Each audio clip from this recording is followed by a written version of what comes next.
শেখানো হচ্ছে। কিন্তু দিদি এই ছোট্ট ছোট্ট 8 বছরের মেয়েগুলো কেমনে করে ডিফেন্স করবে শুনি? ওরা কি পারবে ওই মুখ করে সহায়তা করে সেগুলোর সাথে করতে?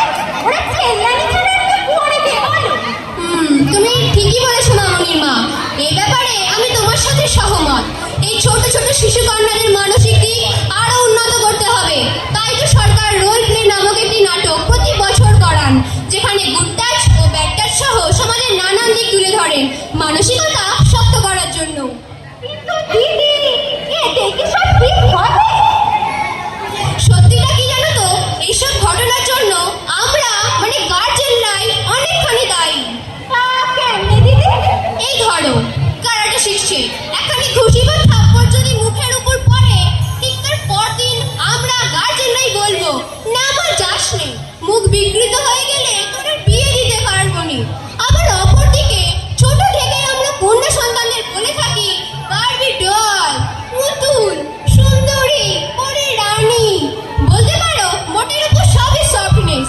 তাই ছোট থেকে তারাও এই ধরনের অভিব্যক্তি পাওয়ার জন্য নিজেদের তেমনই করে তুলেছে। এই ছোট ছোট শিশু কন্যাদের মানসিকতা চেঞ্জ করতে হবে। যেমন তোমাকে একজন যোদ্ধার মতো লাগছে, তোমার মাসলগুলো বেশ শক্তপোক্ত তো, তোমার পাঞ্চে খুব জোর তো, তুমি বেশ ভালো দৌড়াতে পারো তো। এই ধরনের কথা শোনাতে শোনাতে একজন যোদ্ধার ন্যায় করে তুলতে হবে। কিন্তু দিদি এই ছোট ছোট মেয়েগুলো কেমনে তোমার ডিফেন্স করবে? ওরা কি পারবে এরকম ভাবে লড়তে সবার সাথে? শোনো চম্পা, ধর্ষণের কোনো একক কারণ নেই যাকে সুনির্দিষ্ট করে এই অপরাধের প্রেরণা বলা যাবে। এর পিছনে অনেক কারণ রয়েছে, যেমন রাগ, ক্ষমতা প্রদর্শন, ধর্ষকার্য, যৌন তৃপ্তি প্রভৃতি বিবর্তনগত কারণে। ওরে বাবা, এ তো বাবু অনেক কারণ আছে দেখছি।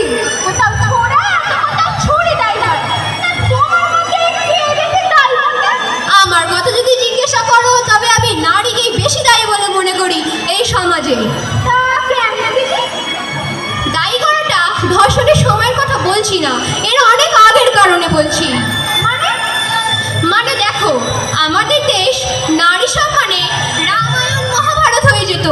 আবার এই রামায়ণ মহাভারতের দেবতারা একটা পথেই মর্তে বা পৃথিবীতে এসেছে, সেটা হলো নারীর গর্ভের দ্বারা।